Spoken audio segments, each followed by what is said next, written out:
meeting to order at whatever. 7. It is exactly 7, okay, good. Any adjustments to the agenda? Seeing none? Nope. Any public comment? Do we have public here?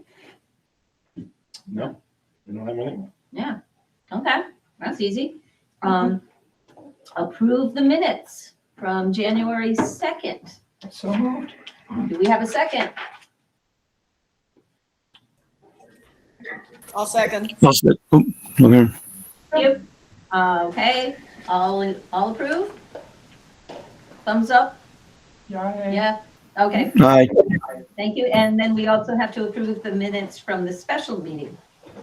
Yep, so moved. So moved. Seconded. Good, thank you. Thumbs up. Thumbs up. Oh, you're abstaining still, Peggy. I take Well, I it. wasn't there for that one either, so, yeah. Hi, Julie. Hey, Julie. We just barely got started. Perfect. And there's some packets there, Julie. Okay. Do we have any correspondence? Nope. Okay. That's good. Any board comment? No? Okay. Did we just lose it? What? I think we lost Ed, but we still got a quorum. Oh, We lost Ed, but we got a quorum. okay. You got here just in time. Perfect. Okay. Celebration of learning. All right, Yeah. folks. That's from the middle school tonight. I want to clarify, this was billed as history of the Whitcomb schools. I'm not going to sit here with a mountain of hubris and think I'm going to lecture you on the history of your school. To clarify what this actually is I want you to know how your students are leaning into that history, how they're making connections, what they're doing with it. It's more than just the now 2.5-year-long conversation about what we do with artifacts, what we do with space.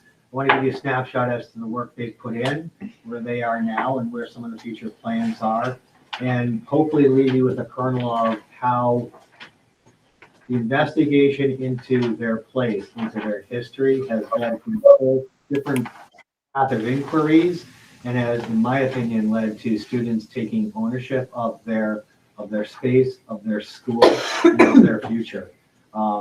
At the risk of sounding hallmarky, those are pretty powerful things that have come from the idea of how can this space simply reflect our current students. This has been one heck of a learning process. There are 2 parts to this slideshow. The first, I just want to simply relay to you an example of how the students approached the problem, the question of how do we make this space ours? How do we represent our middle school beyond just branding, but as our identity, something that is lasting for the next X number of generations. So this first part, really looking at starting with the stuff, the tangible things, the plaques, the cafeteria, the public spaces, knowing that they couldn't just get rid of. They had to be something to honor.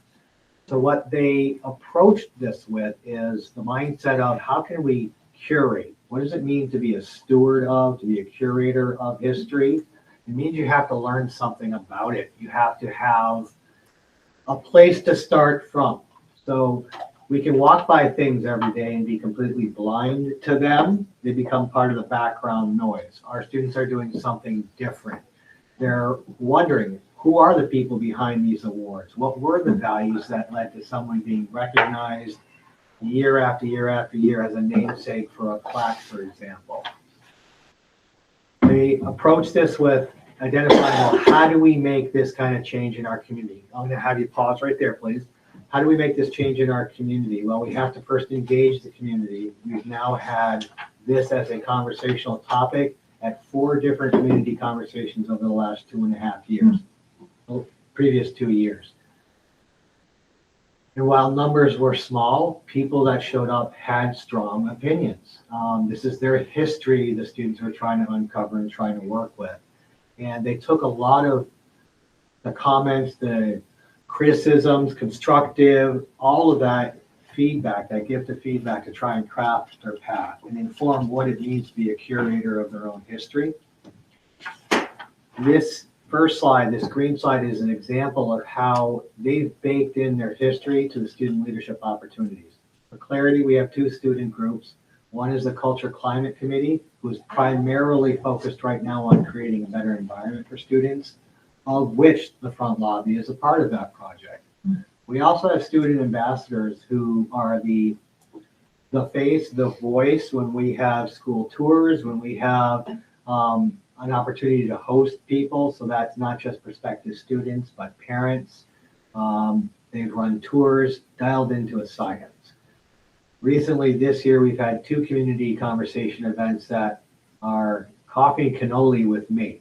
I made an offhand comment about, if you have cannoli, I'll show up anywhere. So they made that happen. They took me at my word and have hosted community conversations that have attracted prospective parents, students, new community members. And this is where they start everything off. Before they highlight the building you're standing in, or the programs or the opportunities, they start by recognizing their place. Tangentially, kind of like a land acknowledgement, the intention being acknowledging who came before us, what led to this place. So there's a lot of attention paid to, we're talking about 100 and nearly 30-year history since Whitcomb as a family donated the money to start and have a focus in this town, this community, Bethel, of a school.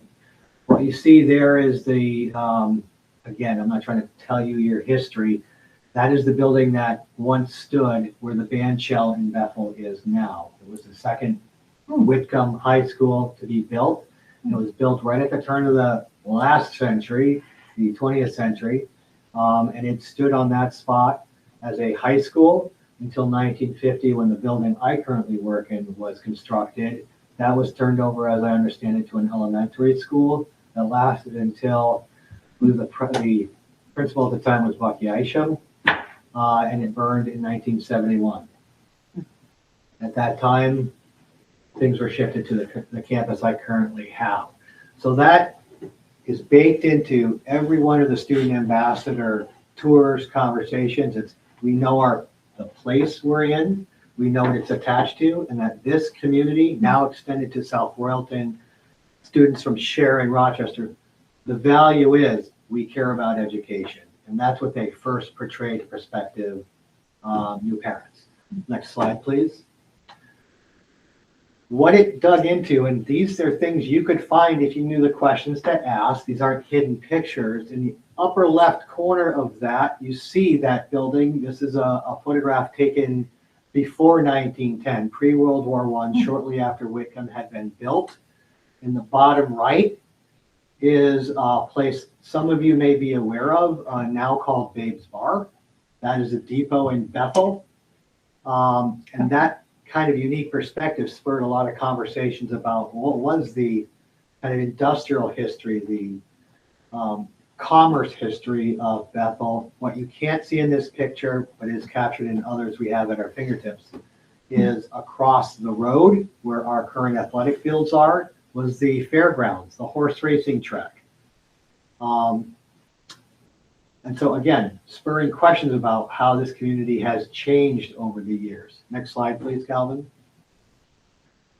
Purely for the question that was asked, that is a 1908 football team from Whitcomb High School that went something like 4-3-1 that year. It was important that the students saw, I mean, these are quite literally their great-great-grandparents' generation, or at earliest, great-grandparents' generation. And the schools that are listed on that, with only one exception, are the same exact schools they have something to do with now. Randolph, Whitcomb listed. So it's interesting to have them tie back a century and wonder. I included this because some of the gift of feedback was the pictures that used to hang down our hallway, which is a middle school hallway, were a way for people to connect with their grandparent, their great-grandparent, their ancestors. So next slide, please. Something I want you to understand is we're well aware that part of the narrative we had to work within was a sense that some of the history had been lost, misplaced, discarded, whatever that looked like before my time, we knew that existed. And so again, not only being curators of history, but with the concept of adding, consolidating, and understanding. On the far left, you see the first display someone would have an opportunity to see when you walk into the middle school lobby on the right. We've picked those two pieces up this year. They are Whitcomb High School completion certificates for two young women from the 1920s. So I think one is 1926, one's 27. They show that one graduated from the business program. Our questions are reaching out to community members has netted people. In this case, an antique store closed and said, hey, we know you're collecting. This belongs with you. So we're welcoming these pieces back in, and that spurred what you see some of the students there doing. We are moving things. Nothing is being thrown away. It's being organized. We started as a docent in a museum would. We inventoried everything so that students could then pick up, okay, what's this connected to? And we have 100 years of trophies. We have some, I think last count, like 89 different trophies and plaques. The oldest one going back to 1930, 31. And that was spread out. So we've consolidated them. In the middle there is something that you wouldn't necessarily see with a trophy. That's a retired jersey those two boys are standing by, and what they're doing is they're planning how they're going to use our shop to create a new, nicely constructed frame box to display that retired jersey. We're not getting rid of anything. We're improving what's there, and in the process, uncovering the story. Next slide, please. Just more examples of how we've consolidated down to the two trophy cases you would see walking into the common area, what is the lobby of either the cafeteria or the gym. And I'm going to actually have to get up and just point some things out. Those bean pots mean a whole lot to some people because they tell a story. They tell a story of the rivalry between this school and Bethel, but they were, again, spread out. We've put them together. We've consolidated trophies of like years. We've consolidated the basketball in one space. These are the oldest trophies we have in our possession. I think that one right there is from 1931. The point being, we are consolidating and organizing. What you're not going to see in these pictures represented necessarily is what a voter might see when they come onto my campus in 2 weeks. They're going to see a Whitcomb Hall of Fame that is essentially bare right now. We're not getting rid of the Whitcomb Hall of Fame sign. We've added just one thing, and that's an accomplishment of one of our middle school students. While we, piece by piece, look at, here was a high school, a Bethel Whitcomb High School plaque. What did it honor? Reach out to the family. Can we honor that sentiment by creating a middle school version? So the trifecta of community service, scholarship, and student athlete, one of our plaques acknowledge that. We want to start creating that, showing that value hasn't gone anywhere. We want to celebrate that. So what eventually we're going to get to is a very clear evolution from the history to how our students have seized it. But again, people are going to see a bare wall at first. It is not Mr. Laflamme got rid of anything. It is, we're doing something with that. Last slide, I believe. On the far left, you see where we put those two certificates of completion, but these next two slides are questions we don't have answers for fully in some ways. What you see there is stained glass. We've been very clear about the intention of constructing on our front entrance, making it a safe, secure entrance from day one. When we were in the earliest stages of talking about this in a bond, all the way through, we've been very clear with EEI that stained glass stays. The doors we're not attached to. We need new doors in this, and if we understand that.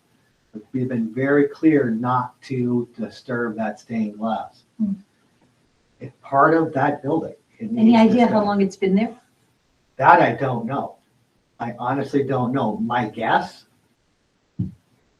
I think it was obviously after the 1950 initial build date, but Yeah.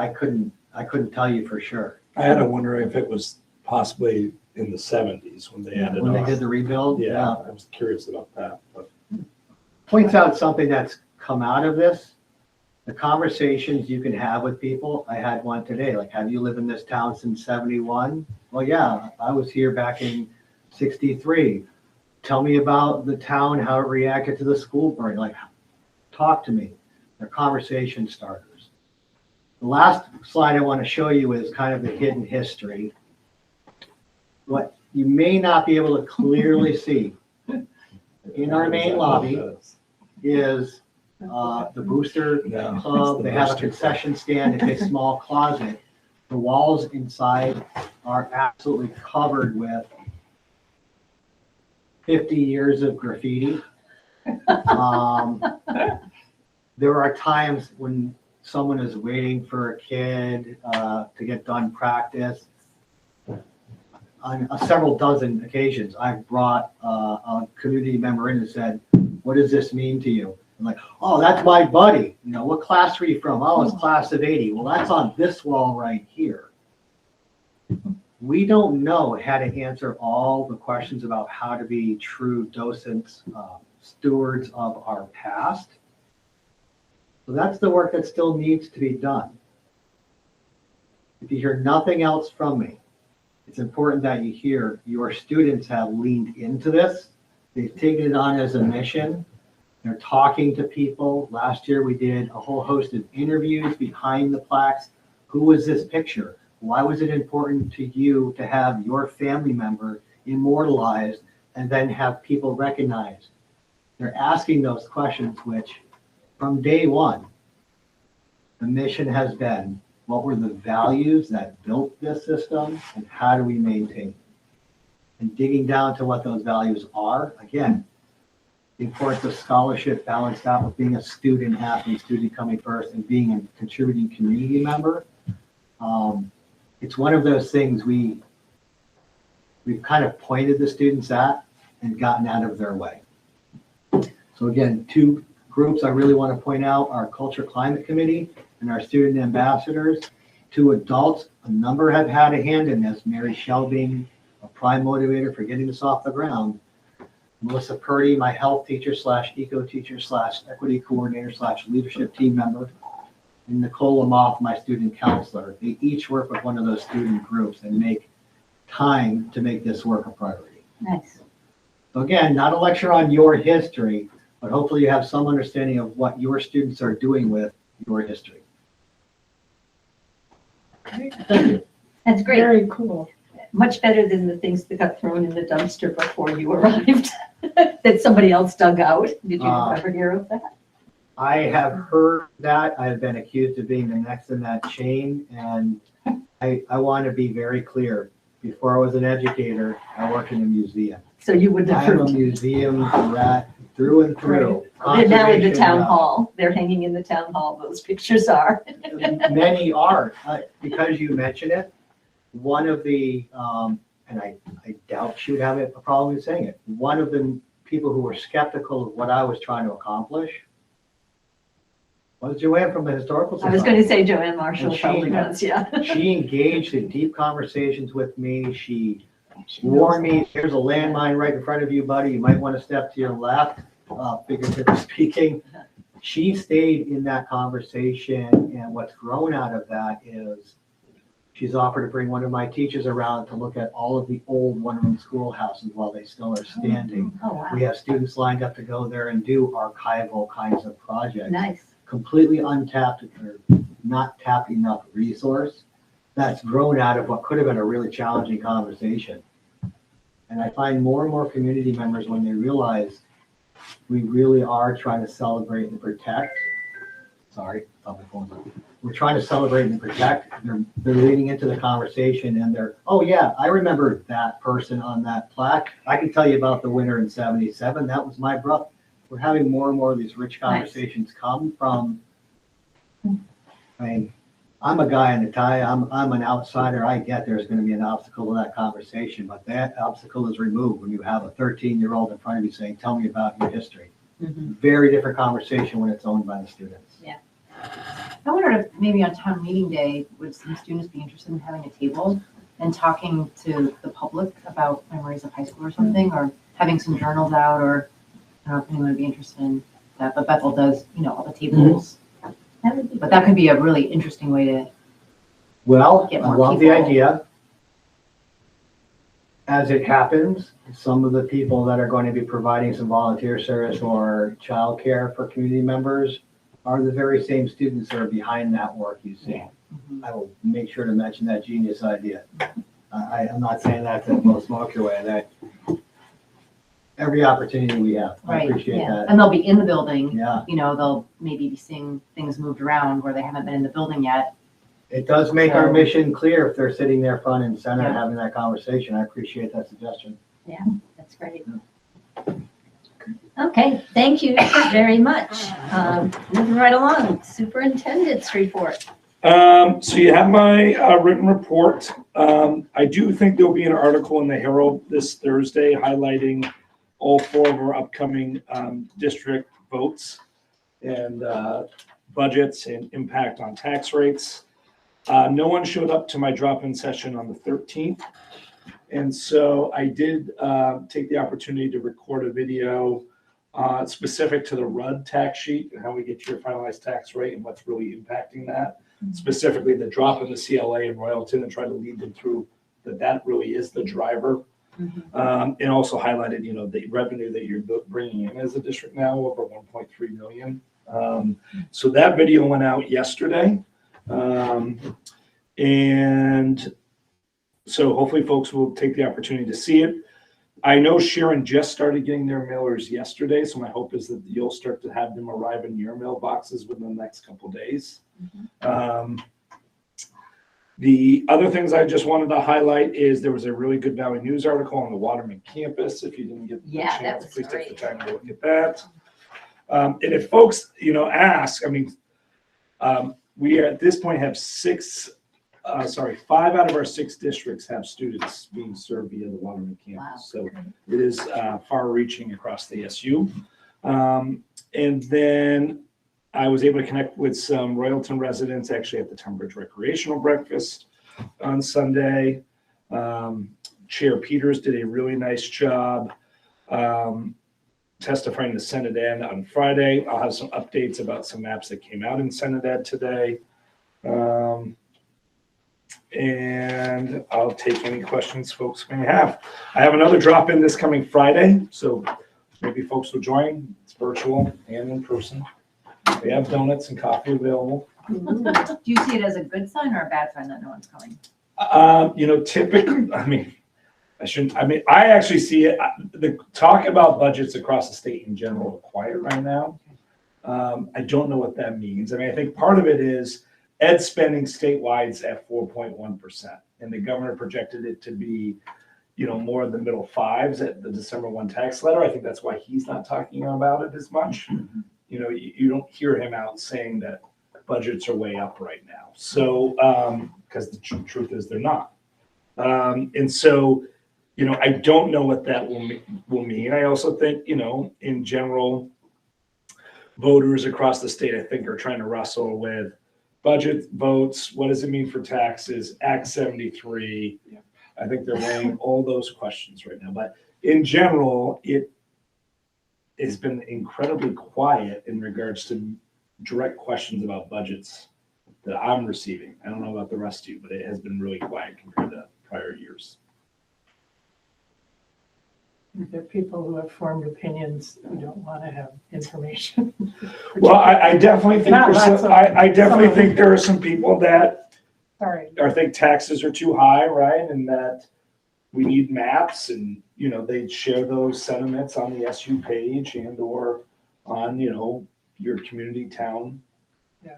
forums. And we have reached out to some of them directly and invited them to conversations and said, we're happy to talk about and educate folks on the tax rate. I think it's really important, specifically in RUD, to continue to emphasize that your equalized tax rate prior to the CLA is up 1.63%. And most folks would say that's great if my tax rate was up 1.63. In Bethel, the truth is that your tax rate is essentially right around the equalized tax rate. It's, in Royalton this year, that dropped the COA, that's impacting them. But over the prior 5 years, their tax rate was down 12.1. So we need to emphasize that too.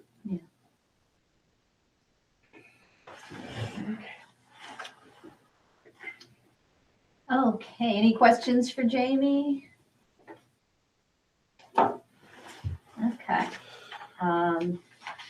Principals? Get another cookie off.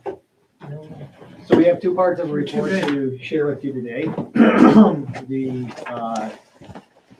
The standard principles report, I'll point out a couple of highlights, and I'll also dive into the SEL report before turning over to my colleague, Principal Oakes. A couple of things I want to highlight out of the principals report. With regards to our second goal, which looks at how we are fulfilling and working on improving the community schools model concept. You're at a point now where some of the core tenets, after school programming, vibrant clubs for students participate in, it continues to grow. You know that firsthand. We've had a D&D club running. But we're at a point now where student interest is starting to drive student run, facilitated clubs. We've often told them, hey, if you can find someone to run it, we can of course have a club. Now it's, if you're interested in running it, we'll help support that. So we have a number of clubs, newest one being those who are focused on the artistic style of manga or anime, run by a student. So we're finding a place for a lot of curiosity after school. Something I think we have done with a lot of intention, focus, and are seeing some rewards from is in how we have kind of nurtured the student leadership opportunities. I've worked in a lot of schools that wrestle with how to do that. We have had the right adults leaning into this question for several years now. I've mentioned the CCC group. That came from a student saying, hey, I think we can do better. Can we please do something to combat? It started as, we're tired of racist language. That grew into, how do we improve the overall atmosphere? That grew even further into, how do we construct a narrative? How do we make this place welcoming for all? So we're seeing a lot of fruits from that labor. Specifically looking at how we as a staff are going to capitalize on that. In the very near future, the next couple of months, we are going to be participating in some trainings from the New England League of Middle Schools. One of the few organizations that focuses, as the name implies, on middle school education. And we're looking at strands, participating strands that promote equity of learning and of learning opportunities, engagement in the classroom specifically, because it aligns with the goals of this SU, and also how to continue growing that student leadership opportunity. One other thing I'd like to highlight from the work we're doing, partially because I want you to be aware it is ongoing, but also partially by saying it out loud, now I have to be accountable and produce it. We will be putting out over the summer a take on a plan of study that you would see in the high school to really highlight some of the pathways that a student can take through the middle school for any number of different pathways. And that came directly from community feedback, a community member that said, we do really well for the parent that can advocate for themselves. For the parent that can come with a wherewithal to say, well, I know you can offer this, what can you do for? We meet those needs, I think, pretty readily, but we don't necessarily do a great job advertising that universally. We have to get to the point where you don't have to be steeped in the language of ed speak. We want this to be accessible and transparent. So we've been working on that goal. And again, we look to put that out to the community this summer. Turning to our SEL report prepared by I call Kate Mayer my right hand, my MTSS coordinator. Some of the things I would like to highlight. We appreciated the privilege of being able to talk about some very positive things that have happened. Again, the fruits we're seeing from student ownership over what school climate looks like. I think on a near horizon are conversations about peer mediation, delving into concepts of justice and how that's applied with accountability and consistency. Excuse me, we still base this all around what aligns us to the high school and to our partners in the elementary. What does it mean to be safe, kind, responsible? What does it functionally mean to be respectful? This report isn't all about peaches and ponies. The highlight, we have had a significant, in our mind, significant drop in the most egregious kinds of behaviors from last year as compared to this year. Overall, major referrals to the office are down. What is significantly down are physical altercations.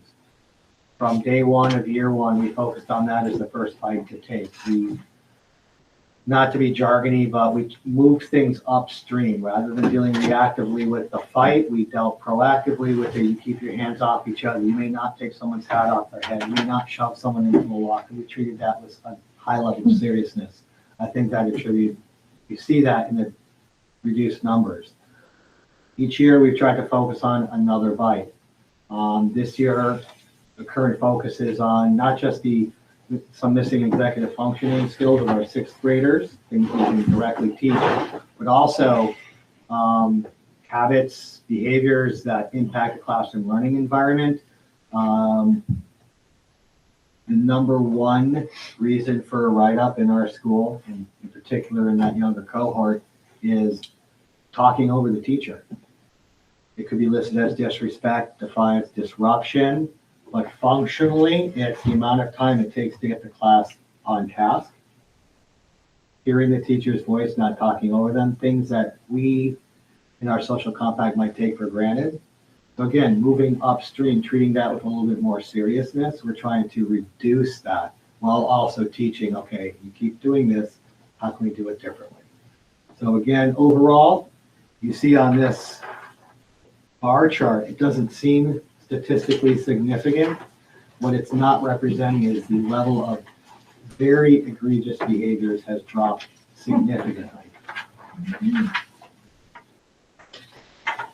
And it's refreshing to be focusing on issues that deal with how ready students are to learn, the ability to engage, classroom functioning. It's refreshing to be looking at working on that as opposed to the things that are safety issues first and foremost. One thing to highlight, where we have seen represented in data significant improvement is where we end this SEL report, and that's really looking at our attendance data. We have to say the obvious, we have a much better opportunity to work with a student and a family if that student's in our presence. And we have had a radical improvement in the number of days students are spending in school. Can count on one hand the number of students we have that meet the qualifications for chronically absent, 10% or more in the school year being absent.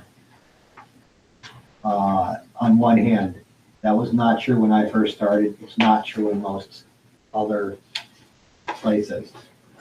And that's directly representative of the time, attention, and intentionality behind, when we say wraparound supports, I actually know what that looks like in my school. I have a meeting tomorrow, standing meeting, and part of our rotation with the SEL team, that's going to involve healthcare practitioners from the area. It's the rotation where we're working with those direct providers. We have in our rotation a focus every week on a specific aspect of our practice. And when we say wraparound, we have community members sitting at the table, and it has been a game changer for us. And you can have the same conversation with the person's primary care provider as you can with an outside counselor and the internal inside your school support team. There's a lot more opportunity to work with that family and affect change. And we're seeing that directly as represented in the data. Not just anecdotally, it feels better, but the hard data. We're running more than 95% attendance. Today we might have dipped to 94. There's a flu going around, you may have heard, in our buildings. So those are highlights from my SEL report. Any questions? What's happening on Wednesdays at 2 p.m.? Oh, you're looking at... Is it a transition time or something Well, schedule wise? I appreciate the question. We ask that routinely. I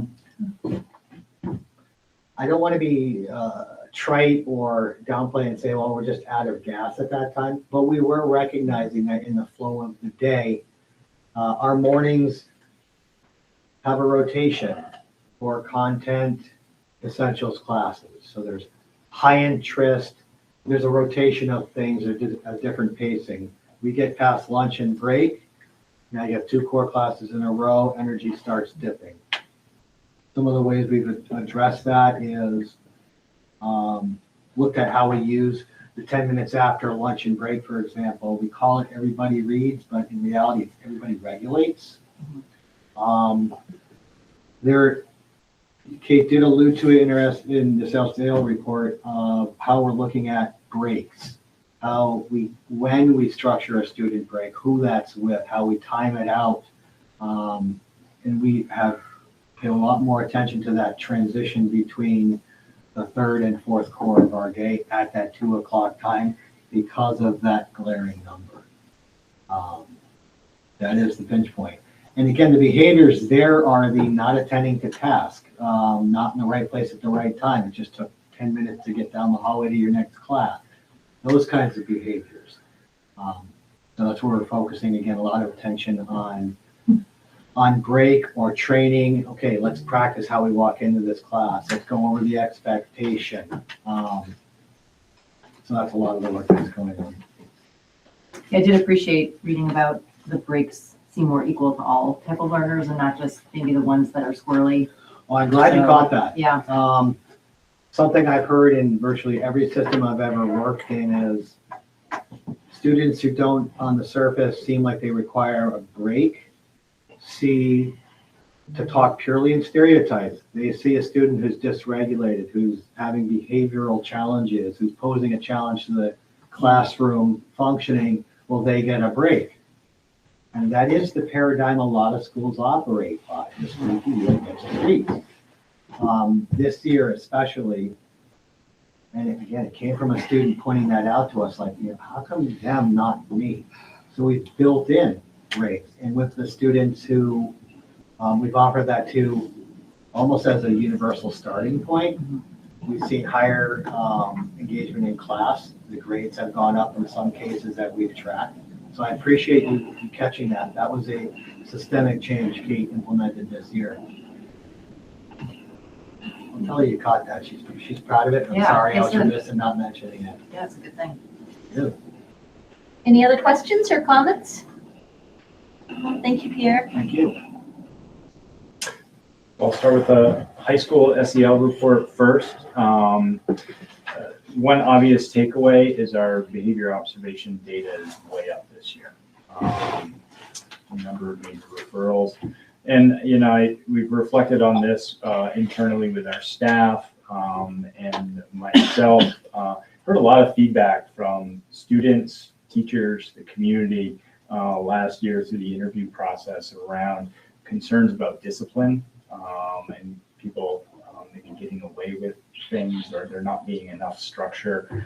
And so the leadership team took that information and has been really consistent and deliberate about our approach to expectations and accountability.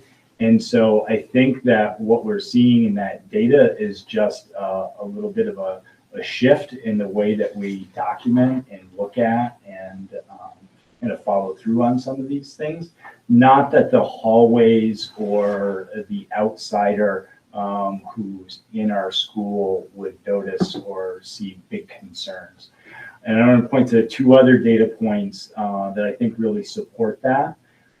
And that is if you look at our hazing, harassment, and bullying data, both referrals and substantiations are way down this year from last year. And I will also say, just from conversations I've had with other folks, I think that our HHB referrals in general are significantly lower than some of our neighboring schools. And I think that directly speaks to the strong and supportive climate and culture that we have at the high school. Another data point that I want to look at is the PBIS triangle.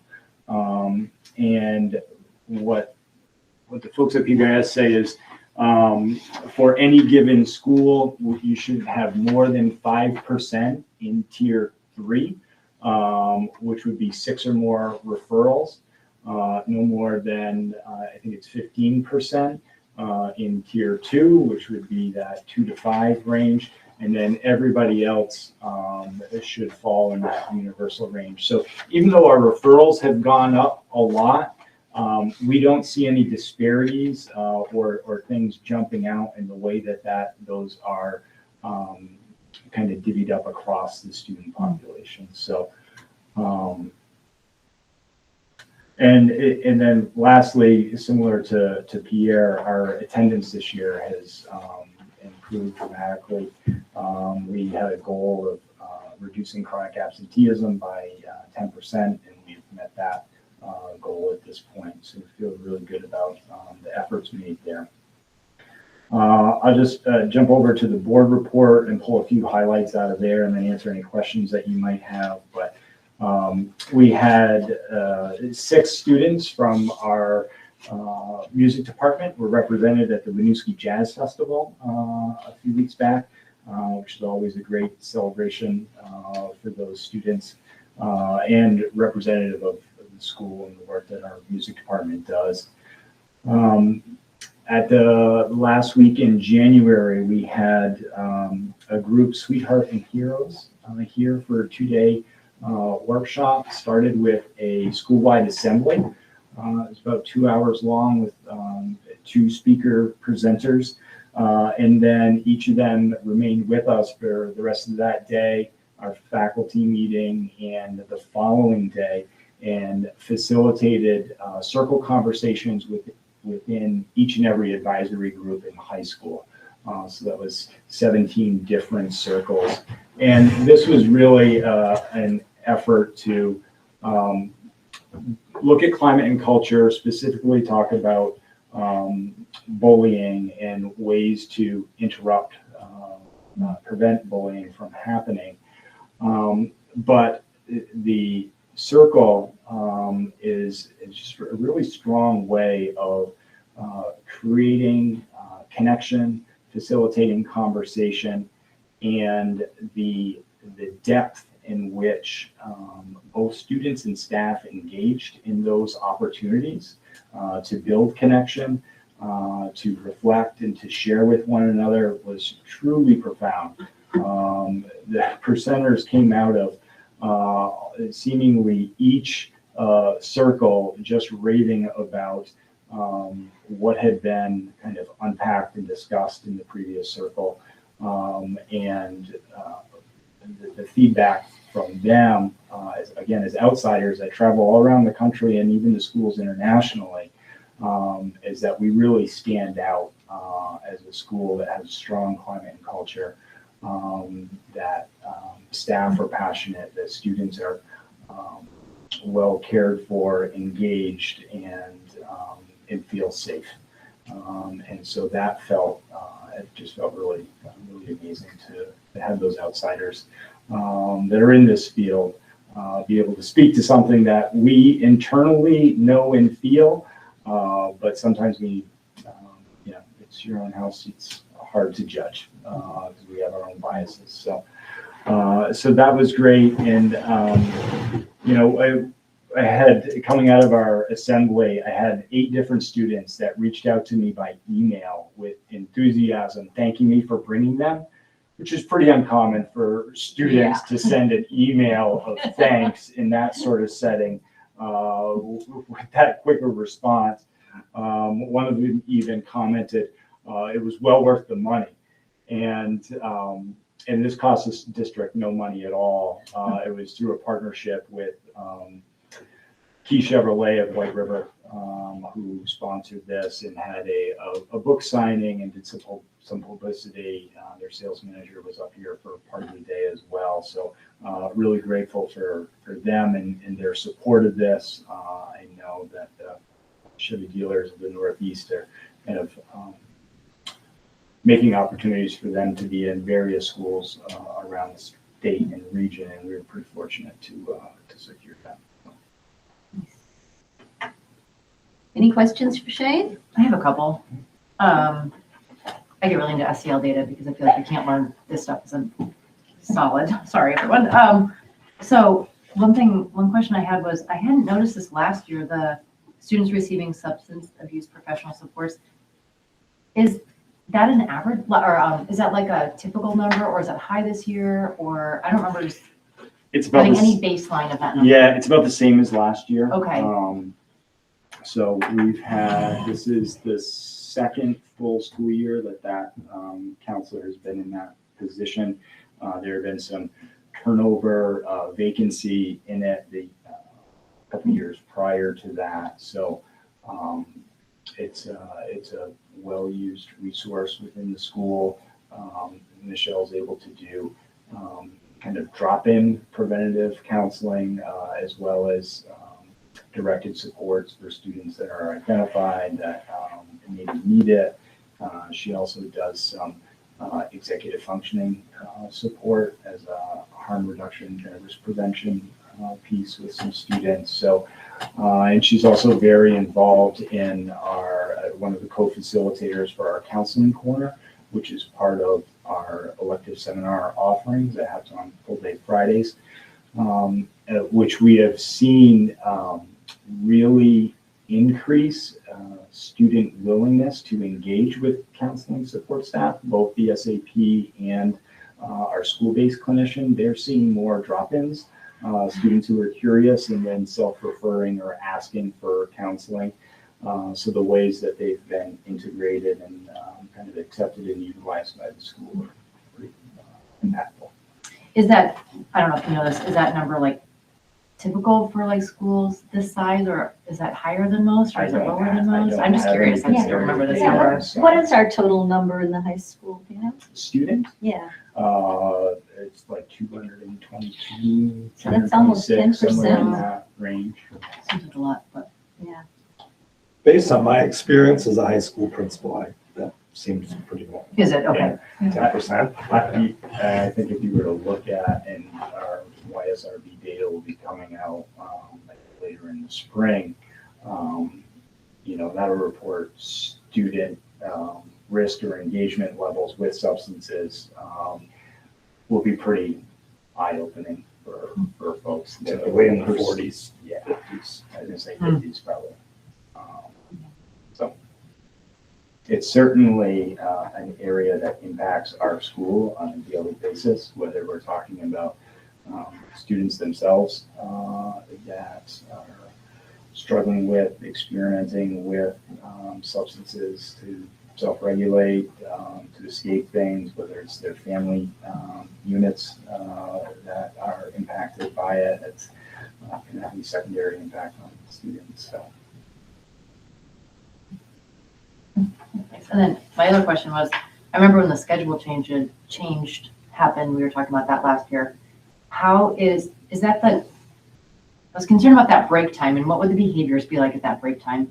Is that the 10 o'clock, 10:30 time? That we're doesn't looking at quite here, or no, align. that's not that It time? doesn't quite align. I think what we see is more as students get closer to lunch, that's where the bulk of the behaviors happen.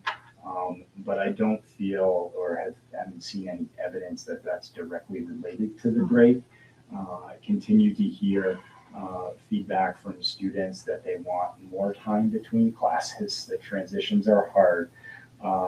And folks have really come to appreciate that 10-minute break in the day.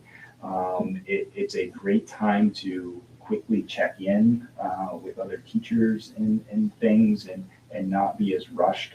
And so there were certainly some skepticism and concerns from folks, but we haven't seen that play out in any way that's been incredibly disruptive at all. So.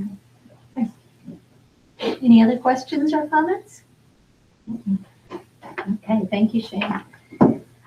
And you have the elementary report. I'm happy to try to answer any questions that you might have from there.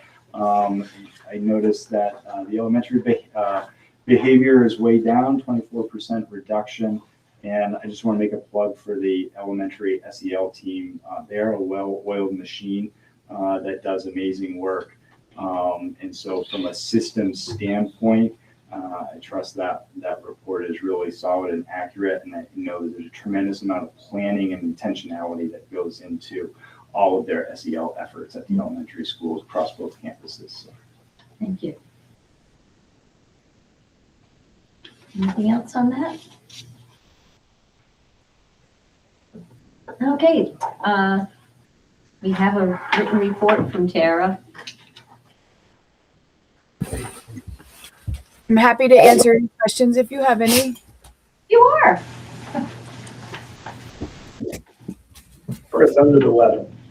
I kind of figured that last night. Aw.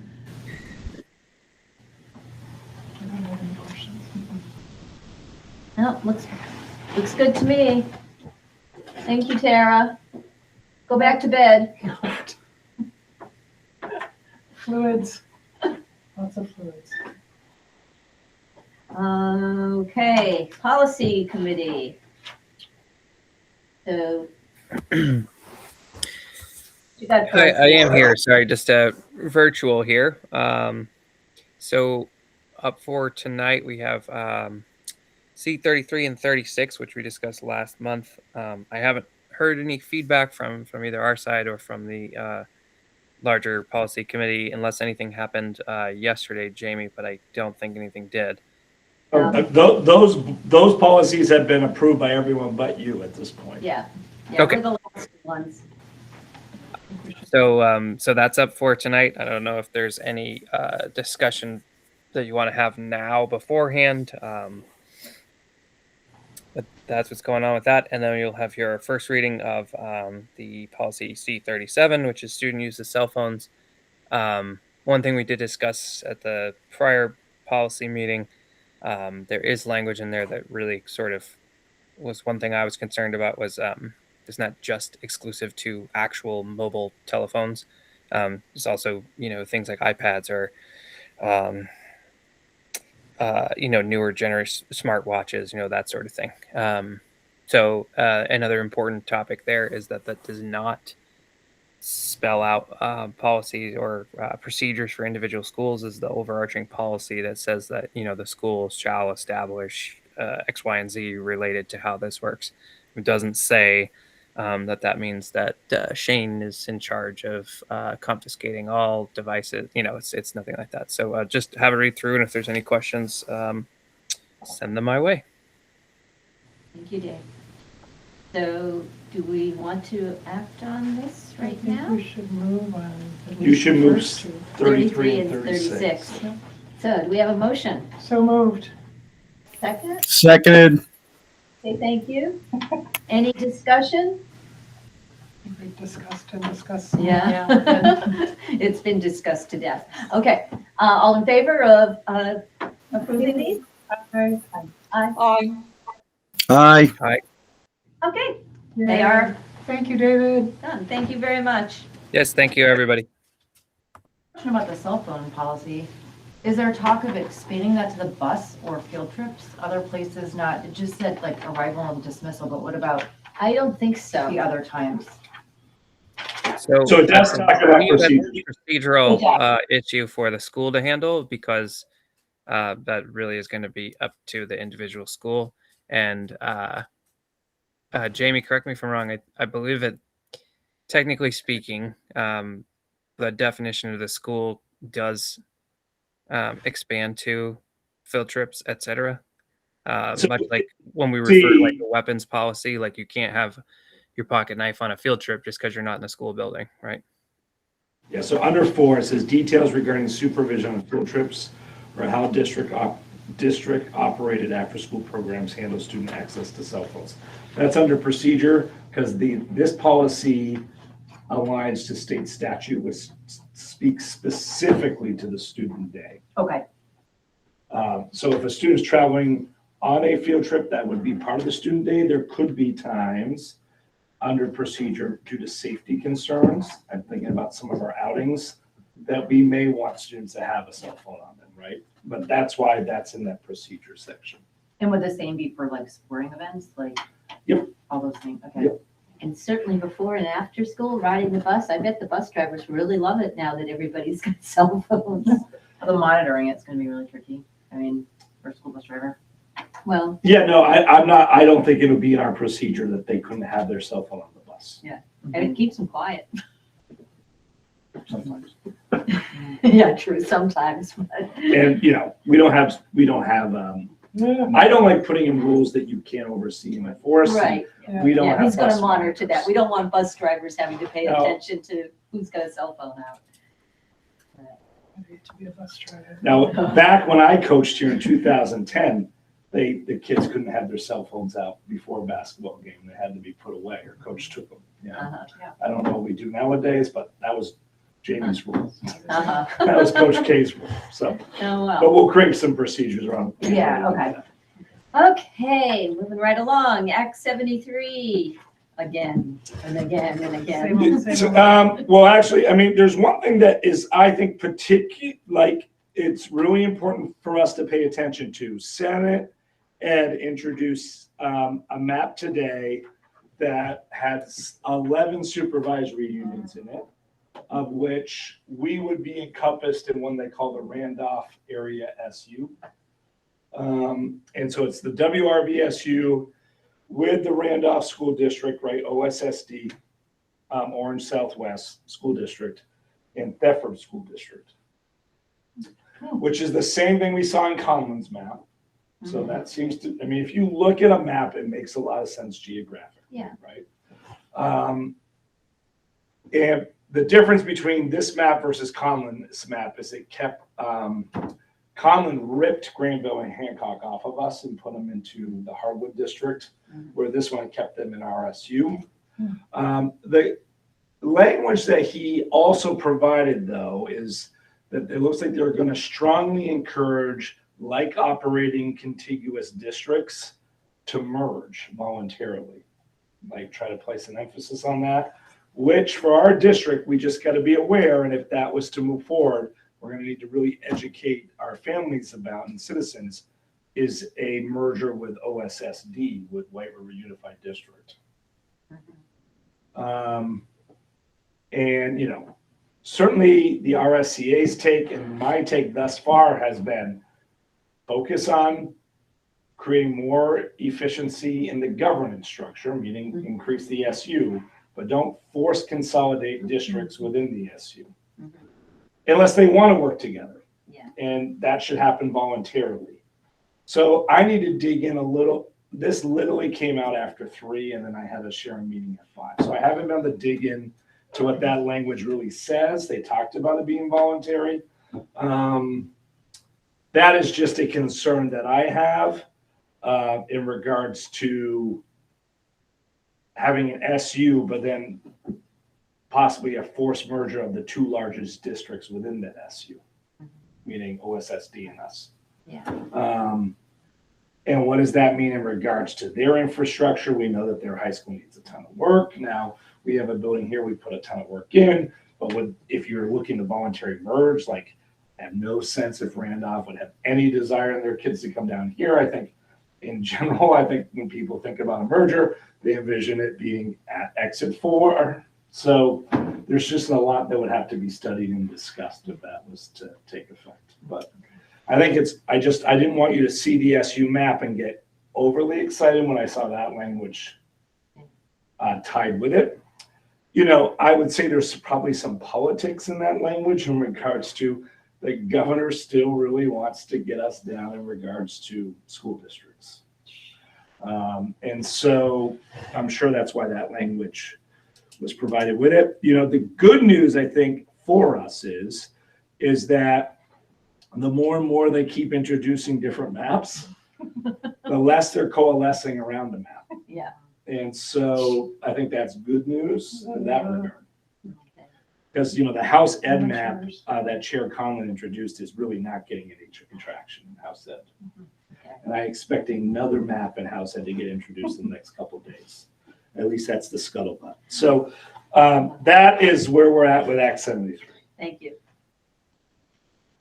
Whew. Any questions on that? Okay. Preparation for annual meeting coming up very soon. Yeah, and Tara's still with us. Tara has generated the budget slides already. The principal's goal is to have their slides done by Friday. At least that's what I was told. The two principals are shaking their head. And so we will then get, after Friday, share those out with the board. Please provide feedback on them. I won't be at your meeting. Tara's going to come this year, though. Okay, so Tara will be with you. So Tara can support you with the budget slides. What else do you all need? Yeah. So just Maybe technical question. Tara, will you be presenting those slides or will you just be there to answer questions? She can do whatever your pleasure is. I would love it if Tara was the one, unless there's one of you guys that wants to take that part of the meeting. I personally want nothing to do with it. Tara's the authority as far as I'm concerned on that. So you okay with that? Absolutely. Okay, good. Thank you. That was one of the things that was worrying me. That's why in yours is just trickier with the fact of Tara will do a good job of showing you how we get to the equalized tax rate and how the CLA has impacted the different towns. And certainly you're there to answer questions directly to the board, but when Tara or I are at a meeting, typically we help with those budget slides. Yeah. Good. So what other jobs are there during that meeting for presentation? Like one of the other questions I had that is, I haven't been to your meeting in quite some time. Are we set on a moderator? Do we have a sense, is our current moderator planning to do it? Actually, the meeting's going to be in Bethel. Yeah. Dana, I can't think of his last name right now, was the moderator last year or the last time we had a meeting in Bethel. And he spoke to me at the candidates forum a couple weeks ago, and he's hoping he would still be willing to moderate the meeting. So we should that's great. Let's confirm that because you elect your moderator from the floor that night. Yeah, I'll talk to Dana again. Who was your moderator last year in Royalton? Typically, they open the meeting until the next one's elected. Well, that would have been Allison Fulcher. That's what I wondered. It was Allison? Yeah. Peggy, do you have a sense, does she plan to come or? I'm assuming she does. I don't know for sure. Okay. Does anyone from Royalton have an easy way to get a hold of her? If not, I can try to reach out to her.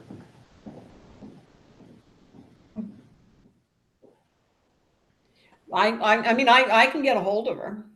I want to just confirm, Peggy, that she plans to be there. Because I'm asking this question because the way the statute reads is if she's not there, the board has to take on that role. So Nancy, you would just have to be prepared to open the meeting. Okay. That's all. That's the way the statute. Allison would open the meeting if. Yeah, Allison is elected until the next successor. And so Allison would open the meeting and then call that question, and then there'd be nominations, of which they could nominate Allison still. It doesn't have to be someone from that town. We often, example, in First Branch, the same moderator does it across both towns. But in Rochester Stockbridge, typically the moderator comes, they do a different one every year. When it's in Rochester, they just sort of done it that way. So I think Allison's done yours quite a bit, hasn't she? Yeah. Are we having a dinner prior to the? Yes. So we've got childcare and dinner, and that's on your mailer and all the information that's going out. What time should we plan to arrive? It's on Monday the 2nd, correct? I think if you guys can be there by 5:30, it's always great. But it starts at 6. I like 5:30 because you can connect with people, and sometimes people might have a question that they don't want to ask in front of everybody, but they may check in with you prior. Do you know what I mean? Like you all have different connections across the two towns. So. Perfect. Thank you. Is this meeting also virtual or not? Nope. No, okay. From the floor, yeah, you can't warn it hybrid. Yeah, Oh, okay. Peggy, are you gonna be able to make it?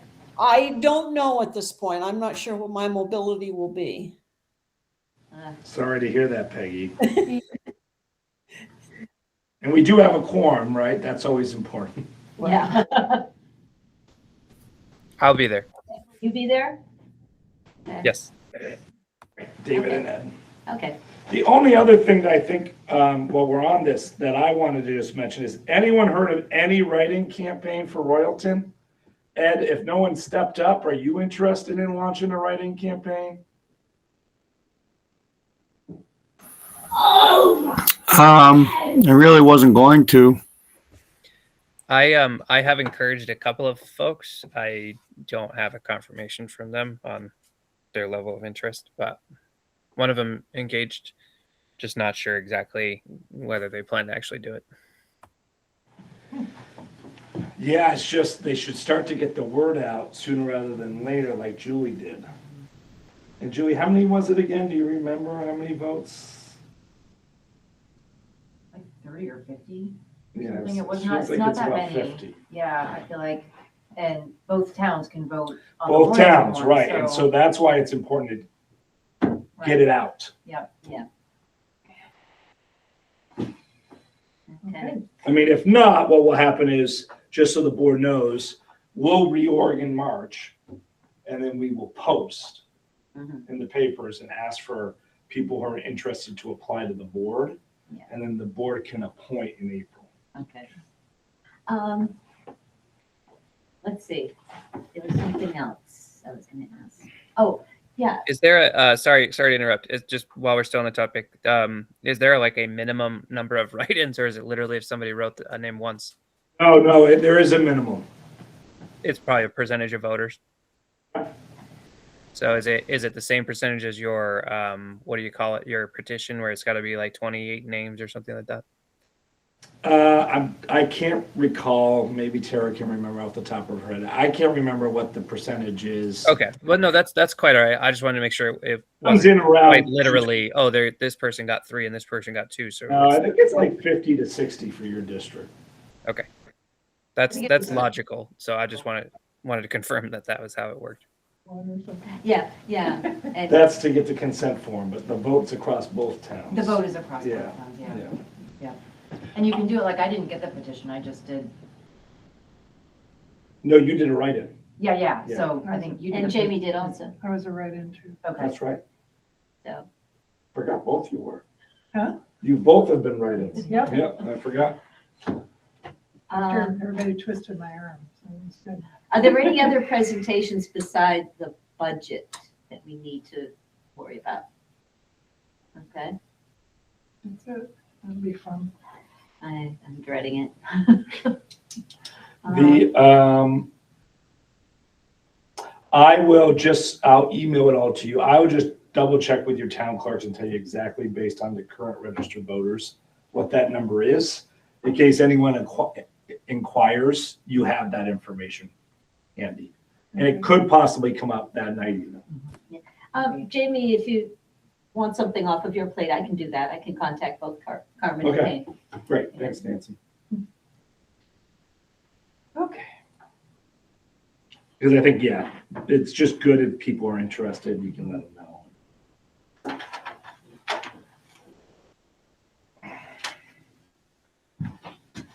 All right.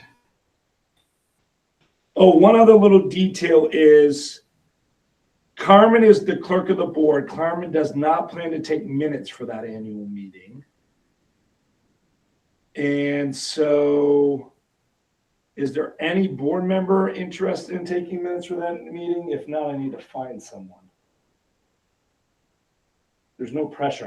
I will make certain I have someone in person that night, if that's the case. We've tried to audio record it in the past and you get the timing gets messed up. Those are just important minutes and I want to make certain we get them right. Is there a format Yeah, for there these? is, that we could help you with. If you could send that to me, I would do it. Great. Because then I don't have to look at people being crappy. No, that's great, Jimmy. All right, yeah, no, we can share the format for the annual minutes.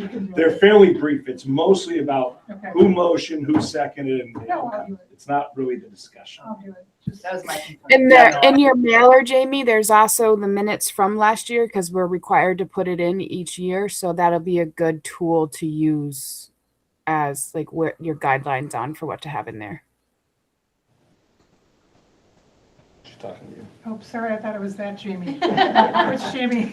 Just You, I'm sorry. On the minutes. in the annual mailer, there's minutes. I will email it to you. Okay, if it's in the annual thing. Sorry, I was writing down. I wanted to- I'll send you the warning so that you can actually in a Word document so you can write right on the warning and you can see how it's all outlined. Sorry, I was used to being the quieter Jamie. Okay, Okay. I guess that wraps up annual meeting. Thank you, Tara. Now, the Button property. Woo-hoo. We've got the signed purchase and sale agreement from Mr. Button. Yeah. Yeah, We've got a closing date yeah, scheduled for, the 25th. next Thursday. And And we share with you guys the motions to earlier today. Should I read it out loud? If you're ready to make a motion. Are we ready? do we have a motion to, do we have to make a motion to Read the to motion. read the motion? No, Okay, Okay. okay, here's the motion. All right, this is motion number one. There are two. One is long, the other is brief. Motion number one, finalize the purchase. Motion to accept the conveyance of a plus or minus 4.56 acre parcel of land from Bruce Button, westerly of the South Royalton School property, and to approve the warranty deed for the property and a quitclaim deed releasing all of Mr. Button's easement rights to the school property in substantially the same form as presented, comma, and to authorize Superintendent Jamie Kenarney and Board Chair Nancy Pajuli, I'm spelling your name probably wrong. or- No, you actually said that beautifully. To sign the closing I did. statement and any other documents advisable to close on the purchase. That's motion number one. Okay, do I have a second for that motion? I'll second. Any discussion? Okay, all in favor? Aye. Aye. I have to recuse myself. So the motion has carried. Thank you. Motion number two, warrant to approve a check made out to SP plus SP&F Attorneys, PC, in the amount of $372,000 even. Second. Any discussion on that? Okay, all in favor? Aye. Aye. Aye. Aye. Okay, We're good. we're good. We couldn't pass. There is a letter that Jamie and I worked on today that's going to go up on the website in the morning, explaining to the larger community. So be prepared. There will be, I am sure there will be lots to say about it. And the letter that's going up does not give Bruce's name, because he really made it clear to me anyways that he would prefer that there's no grand announcement going out with his name on it, so. Okay. I mean, if people ask, of course, we'll tell them, but for the official announcement, we did not put it in there. Okay, so we already did the policy 33 and 36 announcements. We've done the purchase of the property and the warrant for closing funds. And now we're at public comment. Hi.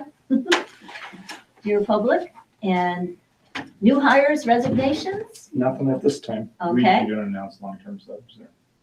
Typically not, no, they're not Okay. actually officially hired. But you can let them know you have a I long-term am sub. relieved that we have a long-term science substitute in place, ready to cover Nalani's son's maternity leave that Okay. started over the break. Oh, okay. Thank you. Anything else? Any other business to be brought up? On the topic of, well, I don't know if this is actually on the topic of new hire resignation. Is there any movement with appointing somebody to? There's somebody that's running the band program on campus now. Is that correct? Yes, we have substitutes in place for the band right now, as well as we've adjusted some of the current faculty that we have in place to cover the band. Okay, so we shouldn't have a concern probably for the rest of the school year if it were to take that long. We should be in good shape for the school year. We got a plan in place to get us through Art and Soul, and the administration and CEO Adams met with your music department and some of the private contractors that we have that do band lessons for us in order to create that plan. And the plan is, if it does take that long, that we would revisit that plan after Art and Soul to cement a plan for the rest of the year. Okay, great, thank you. I thought I understood that from the mailer that I got as a parent of a band student, very excited one. But I wanted to make sure as a board member that we have like exactly what you just described. So thank you. Great. Anything else? Okay, future agenda items? You'll be reorging.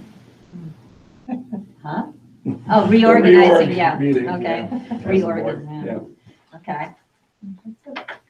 Okay, next meeting date, Tuesday, March 17th, 7 PM. St. Patrick's Day. Woo-hoo. Yeah, at the Bethel campus. And of course, annual meeting before that. I will be in the air on that day, and hopefully TSA is still operational, so I get, 17? no, on the 2nd of the annual meeting day. Oh, Nancy, you haven't shared that. I may be also. I made the reservations way back in September, and I might be also, actually. Uh-oh. Okay. we'll get, they're not going to abandon us at that point, no. Is this like a typical every year thing where somebody's traveling for the annual meeting and we're waiting at something in there? Peggy, if just for some reason Gotta see if they can go down. weren't able to show up, if I came and got you, could we get you in the gym? Hopefully I will be more mobile. So yeah, one way, yes, we ought to be able to by It was then. an emergency, and I said. Yeah. Yeah, I certainly want to be there. My mobility will be limited. But Understood. I was hopefully just- I'll be able to do some weight bearing by then. Right. Well, I hope you're there no matter what, but if we need to perform, that was why I was checking. Yeah, we'll see. I'll probably be there. Jamie, I may cancel. where are you going, Jamie? Well, I was gonna go to Chicago, but because of Owen's situation, I might not. Oh, yeah. All right. And then just so the board knows, it always goes chair, vice chair, and then it goes to the clerk. That's all right. No, just kidding. One of you will be there. No, I fly into Boston at 10 o'clock in the morning, Okay. so there should be no It should be problem good. getting, as long as You'll TSA be is still refreshed. operating. Otherwise, I'm stuck in the Virgin Islands for who knows how long. Aw, that's terrible. Yeah.